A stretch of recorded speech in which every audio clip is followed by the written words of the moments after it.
So suddenly you have to live in your car SUV. So what's next? Guys, this is Mike with Marmalade Outdoors, and this video is 10 things to help you get started living in your car and kind of knowing what to do. Um, I know if you've never done it, I've been doing it for 2 years. It can be kind of nerve-wracking, not only where to live and what to put in your car and how things work and how do I take a shower, all that stuff. I'm going to help you out, so hopefully you can get a smoother start. So let's get on with number one. All right, the first one is it's very, very important to create a great place to sleep, to rest, and recover. Um, Now it's so interesting because I use an SUV that I'm living in now, but uh, every car and SUV and van has different configurations. Of course, I happen to be 6'3", which creates a whole nother problem that a lot of you don't have to worry about. So in my SUV, it is an issue, but when I sleep, it takes up good half, almost half of my car. So there's a lot of different ways to do it. I started out with just a blanket on the bottom of my car when I first got it, and I had an air mattress. I went through 3 or 4 of them. I'll try to show you some air mattresses here, different ones that I've had or that people use. The problem is that a lot of them are backpacking. I'm a backpacker, or camping ones, but they're made to kind of, when you go on a camping trip every three times a year or something. It's not made. I've found that they don't take the wear and tear very well. Mine all failed eventually, and not necessarily popping, but like delaminating, splitting, just leaking air from the valve, things like that, because you are abusing it every single day. So I think it's important to not only be comfortable and find one you like that fits in your space, but that you think it's going to be durable. The other way to do it is, and I'll try to show you some pictures, is foam. So memory foam or regular foam. I bought a big piece of. I measured how much width I needed for my sleep area, and I bought a piece of memory foam twice as wide off of Amazon. It was probably $80, and then I measured 2 or 3 times, and I cut it in half so I could put them on top of each other because I am a heavy guy. I'm over 220, 30 pounds, and I'm a side sleeper. So with cheap foam, my hips end up just going all the way to the bottom and bottoming out. So, um, you know, they make the better, thicker, more heavy duty memory foam like you'd put in your bedroom that's firmer, which is what I need. I think I've actually found one that I'll show a picture of here. But until now, I haven't been able to find one. So I doubled up the phone, and I actually put I'm going to put a picture of it here. It's something I use backpacking. It's accordion, like a foam. It's a thick, like sturdy foam that folds up that we put under our air mattresses in a tent on trail. But I had one of those, so I put one layer of memory foam. I put that fold up uh, pad there, and then I put the other set of memory foam on top just to create some firmness.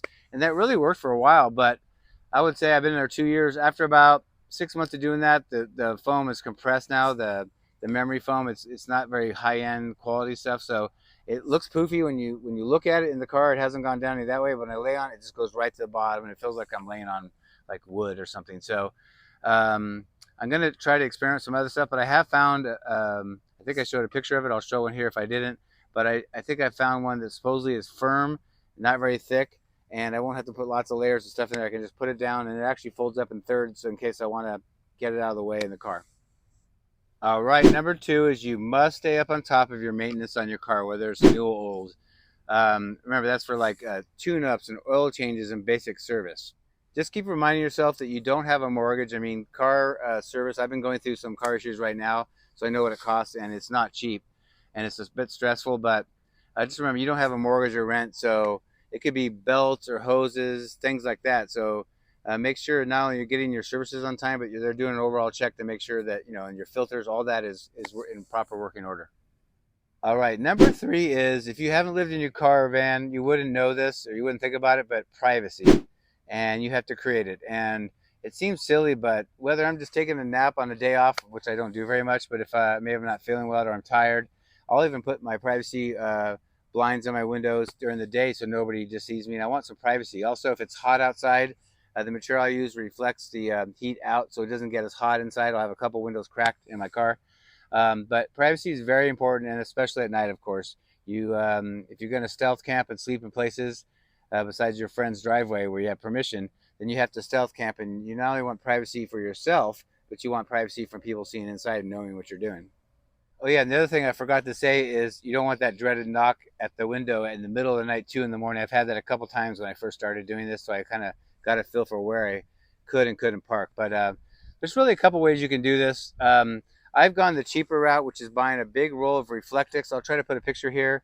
It looks like if you've never seen it, it's like it's that material they put in your front window shade. You know, sometimes they cover with material, but it's metallic looking silver, and it's kind of like bubble wrap, but it's silver, and it's very, very light, very thermal, and you can buy a roll of it pretty cheap on Amazon. That's what I did, and it got me actually through 2 cars. I had a roll and did 1 car, and then had that about 2 or 3 years, and then because I still used the window blinds even though I wasn't living in my car all the time. If I went on a road trip somewhere, or I was camped at a trailhead and I didn't want people to know I was in there, or just for privacy or to keep the cold out. So the Reflectix is one way to do it. I also put black duct tape on the outside of it. Some people glue felt, black felt, things like that, so that when it's on the outside, when you're looking in, you can't tell. You don't want it. Some people use the Reflectix, but it's shiny. So if you look from the outside, it's shiny in all the windows. You can tell somebody's living in there. So you want to black them out so at night people can't see in your window, but they also don't really know you're in there.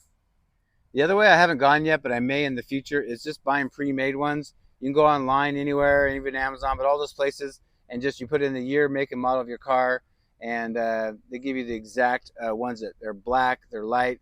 They sometimes kind of accordion up and fold up when you're not using them. They give you a little bag, but they fit in your windows. A lot of them are, some are thermal, some are not. So depending on where you live, I live in Southern California, so thankfully it's not crazy cold or hot normally.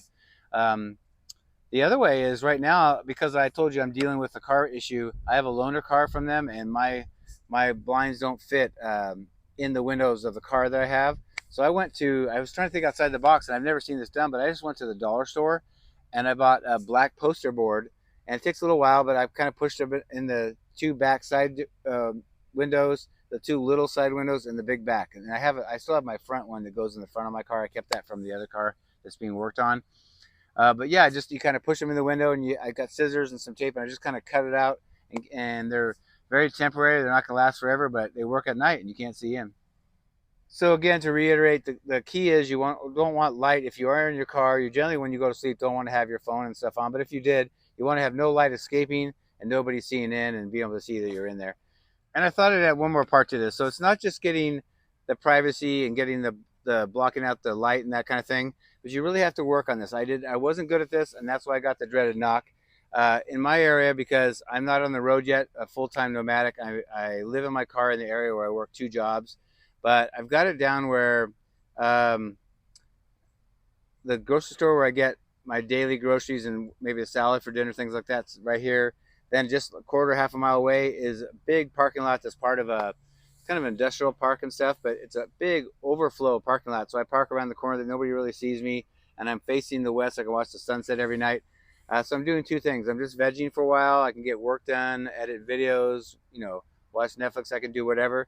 And also I'm waiting for it to get dark. So depending, obviously in the summer, it takes a lot longer to get dark. But right now it's actually Halloween today, but it's getting dark at 6 or a little before. So at least I don't have to wait so long.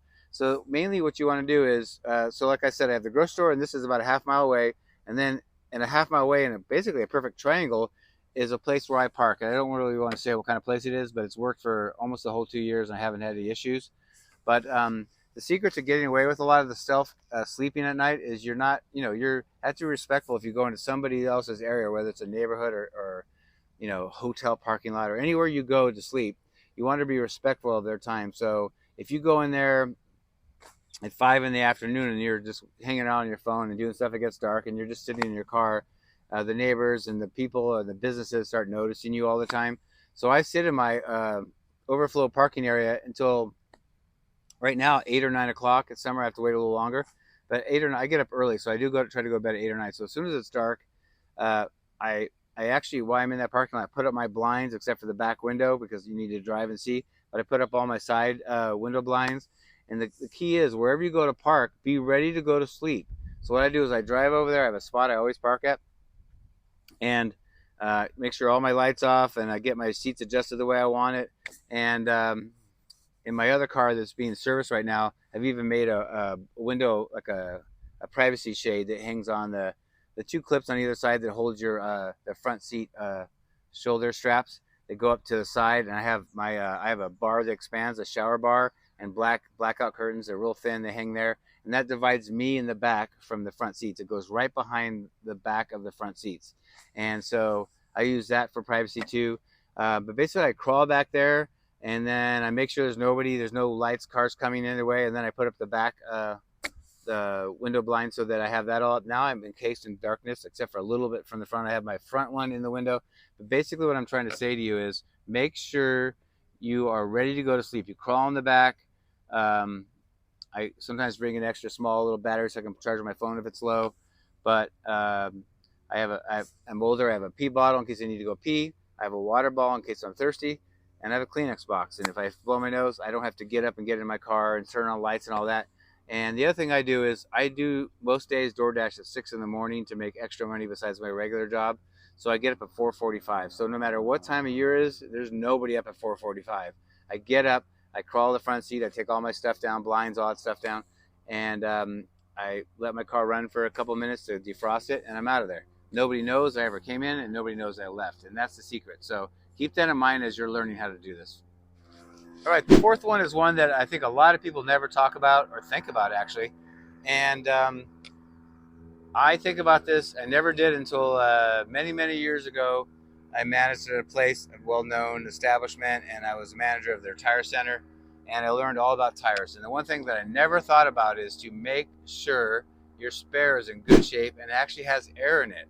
If you have an older car, truck, things like that, and a lot of people never ever touch their spare the whole time they have the car, but if you don't touch your car, in that business, we would sometimes get asked to check their spare, and sure enough, they're low. Maybe the tire is so, if it's a truck and it's exposed and it's under there, most sedans have the tire inside the car so it doesn't get weathered.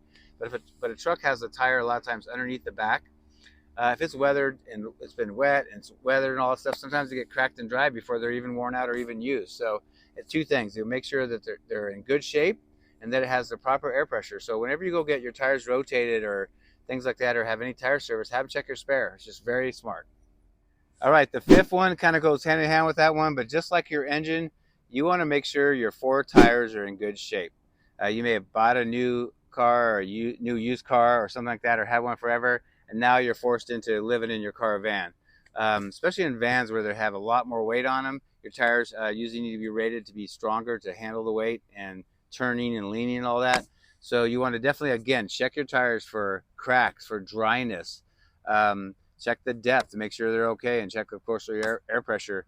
One of the secrets to making your tires last that I never knew until, and I know this sounds simple, but I didn't know this, is, when you buy tires anywhere from any price, any whatever, you might get, let's just pretend you get a 50,000 mile warranty. I know this because I dealt with warranties and having to give people bad news, but how you get 50,000 or more miles out of your tires is to constantly rotate them. The front tires generally, they're the turning tires, but they generally take all the beating when you stop and you corner, and you stop and corner and turn and speed up. The front tires take the beating, so you want to get them off of there, put them in the back every 6,000 or 8,000 miles, and rotate them. Check the air, make sure they're balanced. You'll know if they're not balanced because they'll shimmy. The other thing that I had to battle with customers all the time is alignment wear. Alignment wear always, always, always voids your warranty, your mileage warranty. So you have to look at it. Now, if you're not used to looking at your tires in general, it's more smart anyway, because you could have a blowout when you unknowingly didn't check and your tire had really bad alignment wear. It's not always, but it's generally on the inside edge, which when you stand on the outside of your car, you will not see it. So you want to get on both bumpers and look at your tires and see if you got plenty of tread and it's bald on the inner edge. That also, like I said, voids your warranty. So I've had many arguments with people because they're like, my tire's only, got 20,000 miles, and then you look at their tires and they have really, really bad alignment wear. So if you get new tires, make sure you have the alignment done to those new tires too, so that they're set. But you have to check that, make sure that not only really mainly that they don't need to be repaired, but also you're not in any kind of danger. Before I go on to the next one, I just remembered I wanted to mention how to measure the tread depth. So if you don't know this, when you get down to 230 seconds on your tire, you generally start with 10-30 seconds. When you get to 230 seconds, the tire is technically bald. Can you still drive them? I'm in San Diego. We don't get a lot of rain. Yes, I can drive mine and stretch them a little more. But you get in any kind of rain, snow, any of that, you're going to be sliding all over the place, so they're very dangerous. So you want to judge that by where you live. Okay, I'm sure there's more ways, but there are kind of two ways that are easy ways to check the tread depth on your tires, because I had mentioned it. And the main thing is when you look at if you can picture a tread and it goes down in the groove and then up like this, there's wear bars, which are bumps inside of your deep tread. And when you wear your tire down, and you get down to 230 seconds, when you run your hand along it, it should be even with that square bar. And that shows you have a little bit of tread left, but it's giving you a grace period so you can have a chance to get new tires before your tires are all the way bald. You can't get flat repairs because once they get down to 230 seconds, then they consider time to replace it, even though you can technically drive on it if you're in drier areas, but they won't fix it because it's time to have it replaced. The other way is to buy a tread depth gauge, and I'll show a picture somewhere of it. And it's super easy. You just hold it. It's almost like a syringe, and you go in the deep part of the groove, and you just push down the depth. You push the upper part down in there, and it measures how deep it is. So that's the one that when I was in the tire business we all used. Now they have digital ones and all kinds of fancy ones, but I never use that. So that's the way you can check your tread besides visually seeing the wear bars. All right, number 6 is a very important one too. I guess they're all important, but is to make sure that you, when you're getting your car ready to live in, that you pre-plan everything, experiment, and but have it all organized. So whether that's bins, like I use plastic bins, or it could be a soft duffel bag if you need to shape clothes or something into weird crevices, things like that. You can get wicker baskets. You can get all kinds of things to store things. You know what I'm talking about. So I would do it backwards. Look at what you want to put in your car, and that dictates how much space you need for your stuff, whether you could hang something on the wall or it needs to be stacked bins like I do, or you want to make a wooden structure in your car. I do a buildless setup, so I don't build anything or put wood or anything in mine. But yeah, I would think that just thinking about how to organize it and be able to get at everything easily. The other way you can utilize your space, especially in a smaller car or van, is to get rooftop boxes. I've been wanting one for a while. I haven't gotten one yet. I haven't pulled the trigger, but yeah, they're great. I know you guys all seen. I'll try to show you a picture here. You've seen them, but I would say that, especially on a van where they're up really high. Like I'm a tall guy, so like if I have it on my car, I still gonna have a hard time getting up there to get stuff out of it on my SUV. But for anybody that's not 6'3", it's gonna be much harder. So you need some kind of stepping stool or a little ladder. So it's more things you have to bring. But it's a great way to get things out of your car and make it more roomy, especially in a van. And the way I see it is you want to put things up there that you don't need to touch or use very much. So, you know, you don't want to be going up and down there all the time getting things. So like if it's like camping stove and maybe you don't use it, or maybe camp chairs or just things like that, tables, things that you don't use, or a chainsaw, all that kind of stuff, put it up there. And then that way you don't have to go up and down to get stuff out of there so often. All right, number 7 is make sure you have all your important documents in order and handy to find. Living in your car can get really messy. My car is messy now. It's being worked on, but when I get it back, I'm going to do a major overhaul and get everything out of there and refine it and not bring so much stuff. I have a local storage unit, so I can keep more things in there and less on my car. And when you're on the road, it's harder because all you have is what you have. But of course, this means your car registration and your insurance. Make sure you have that. Of course, you need that all the time anyway. And your ID, of course, your license, driver's license. But there's things like your social security card. Have a copy of that. Have a passport. Passports are great. And what if you ever just lost your license or left it somewhere or something crazy like that? So have a passport. Oh yeah, I knew it was when I was forgetting. All your medical insurance, you know, have all that handy, especially if you had an emergency. You want to have it handy where somebody could find it. And then also, if you're older and you have Medicaid, something like that, you need all your medical insurance handy and close by in case something happens. All right, number 8 is a bit controversial, but is pets. Now, I watch a lot of people nomadic videos, and most of them are on the road. That's my goal eventually. And some are in Prius, some are in very small cars. I consider being a tall guy. Even I have a 22 Ford Bronco Sport, and I make it work, but it's tight. Now, I'm only driving around in my area where I live, but I'm not on the road full time. But whether you're in a van, which you have a little more room, or especially a car, I think you really need to think about it. I think some people have cats, but we're talking about all pets, of course. But I would think primarily dogs too.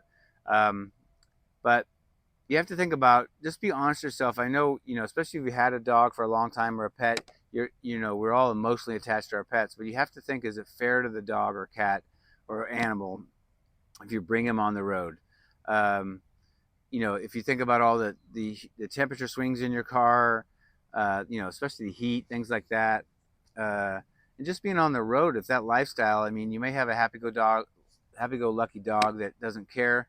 But I don't know. You have to think about that. Now, one of the reasons why I feel, I mean, we all love pets anyway, but I think the reason why a lot of people have pets is because if you're solo, it can get very lonesome on the road. So some people have them what they consider therapy. Some people, they don't consider it therapy, but it really is because you have a best friend there that gives you unconditional love. But I think you should just think about whether, you know, it's fair for to you or the pet. Oh, real quick, the other thing I thought about is also that, you know, pets can limit you. So obviously they're amazing, but like for me, I'm a hiker and a backpacker. There's no way I can have a cat or a dog, and if I have a car or van, and leave it in there and go backpack for 4 days, right? I mean, you're really not supposed to leave a pet in your car or van when you just go in the grocery store, especially if it's hot, something like that. But so think about that too, is that it's going to limit you what you can do if you have other passions, you know, whether it's hiking or climbing or camping, things like that. So think about that unless you can find somebody in those towns to watch your pet, things like that. The other thing is that it's very limiting when it comes to some most national parks, state parks. There's places where do not allow dogs or any animal really. So you have to think about that too. So it's going to limit you too. So some things limit the dog, but some things limit you. All right, number 9 is a huge one, but it depends on your circumstance. If you're being kicked out today or tomorrow, then you can't do many of these things. But if you have some time, or you know that you have a month's more rent on your apartment, and then you're out, you have time to do some of these things I'm talking about. But this one especially is go practice. If you know you even have more time than that, you know, or maybe it's not that you're being forced out, but that you're getting out of college in 3 months and you want to go on the road for a while before you start having to get a real job and have responsibilities. So you have plenty of time, even in your car or van, or if you already have it or not, go practice, go park in your local area, go find a place to park. I did it a lot, just onesie, twosie nights, just to try it, you know, and what would work. And the main thing is you want to feel comfortable. So you have spider senses. So if you get to an area, especially for women, and it doesn't feel safe, or you just feel like there's too much traffic, or just it could be a bad area, something like that, move on. Always listen to your instincts, but go practice, especially if it's close to where you live, because you know if something doesn't go right or something, and you know you plan on cooking and the stove broke or this or that, anything could happen, right? You can drive right home and get back in bed. So it's a good way to get comfortable and trust it. So when you get out there, you know you're way more comfortable. I had a couple more tips for you that one is when if you're going to practice in your area, or even like me, I live in the area where I work, and so until I get on the road, that's what I'm doing. So what I did way before this happened is I told you I do DoorDash, and a long time ago I did Uber and Lyft. But what I did in my area was when I was driving around, I was looking for spots that would possibly good spots to park. And so a couple things I do is just look in the area, the neighborhood, whether there's street lights or not. I'd rather it be dark if I can. Um, than if there's much traffic or whatever. And also, the minute I found when I would be just driving down the street and I see a good spot, I would immediately look at my phone and say, okay, oh yeah, there's 4 bars. You don't have to have service, but I think it's safe, especially for women. If you ever got in some kind of trouble, or your car wouldn't start, or somebody's scary is banging on your windows, you can call the police. You can have some kind of way to get help. Obviously, also if you're gonna watch Netflix, or you need to do work on your laptop, things like that, you want to have some service. So I would look at that. Okay, something that could be awkward for you, but really interesting. I've actually done it, and it wasn't bad for me. But I'm not a shy person. I actually did it in this park. Was in your local area or on the road, but in your local area when you're getting ready to go on the road, if you're going to use like let's say a 2 burner camp stove as your main way to cook food. Let's say when you first start, or whatever you have for a stove, you can take it to a city park. It's perfectly legal, and go bring some food, plan a little like picnic or dinner, and bring all the ingredients. You can do it with friends too if you want, but just get used to using all the stuff. Making sure you have all the tools like a spatula and plates and excuse me, and everything you need. The little propane tank for your stove, and all that, and just practice with it. Make sure it works. A lot of people buy all new stuff, and then I find this in backpacking too. They go out there and they find out, man, my stove doesn't even work. I didn't even know that. Or maybe since I had it last, it stopped working. So check that all out. If you don't like something, you can change it out and refine it and do stuff like that. All right, we made it to number 10. 10 is a good one, and that is to practice, if you can, boondocking and living on public land like BLM land. Or even if you have friends in your local area that have some property, go go set up everything, pull your tables out and chairs, and work with everything to make sure that it all works and that you like it, you know, and that maybe you want to change something out before you get on the road. You'll know by then. All right, on that note about public land, you can go to websites like campsites.net and look for campsites. Most people nowadays use apps. I use Campendium and some other ones. Just type in that boondocking or free land, you know, in the App Store, and they'll come up with tons of them. I'm trying to think of, I'll put the names of some other ones here that I just can't remember right now, but I probably have 5 or 6 apps on my phone. Some are free, some are paid. But you'll find that it's really great if you're traveling. You can just look, oh, I'm going to Wyoming or whatever, and it'll tell you, like, you know, the areas that they have them. You can put it in maybe near a certain area of Montana. It'll tell you all the BLM land or public lands in that area. And what's great about it, there's no reservations. It doesn't cost anything. You just first come, first serve. And depending on the time of year, it could be crowded, but most time, everyone I've been to ever, I've gotten a spot. Okay, so that about does it. Thanks, guys. You know, hopefully this helps you some with when you're transitioning out of a home or an apartment or somewhere you've been living into a vehicle. It just gives you some kind of a starting point. I've now almost been in my car 2 years, and it is scary. I wasn't that scared because I happen to be living in the area where I work and things like that. But I just came back this summer from it was a 5,600 mile road trip, and I camped all over the place. And I think I paid for one camp spot on 5,600 miles. So, and many of them were public, beautiful, beautiful land. I've been making some videos on my road trips, so check that out. But beautiful land. Some of them I haven't even shown yet. But right outside of national parks, like I was shocked that it was a mile from the entrance was free forested land. That's free, fire pits, great view, all that stuff. So you just got to look, maybe experiment with the apps ahead of time. But yeah, it's a little bit scary. But I think the key here is just being just thorough about checking your car out before you start, making sure everything's set, that you like it. Obviously, things are going to evolve as you go. You're going to get rid of stuff and add stuff, but to feel as comfortable and prepared as you can. So that's all I got for you guys. If you haven't already, please consider subscribing. If you look down in the description box below, I have all my links to everything. If you'd like to help support the channel, there's ways to do it. You can YouTube partner if you want to do that. You can look at the top of my YouTube profile. I have Patreon. I have a merch site. I have a Amazon store. So there's lots of ways. I mean, in Patreon, you can just $2 a month. You can support me, and it helps me put more content like this out. But anyway, I hope you enjoy that. Until next time, we'll see you down the road. Bye.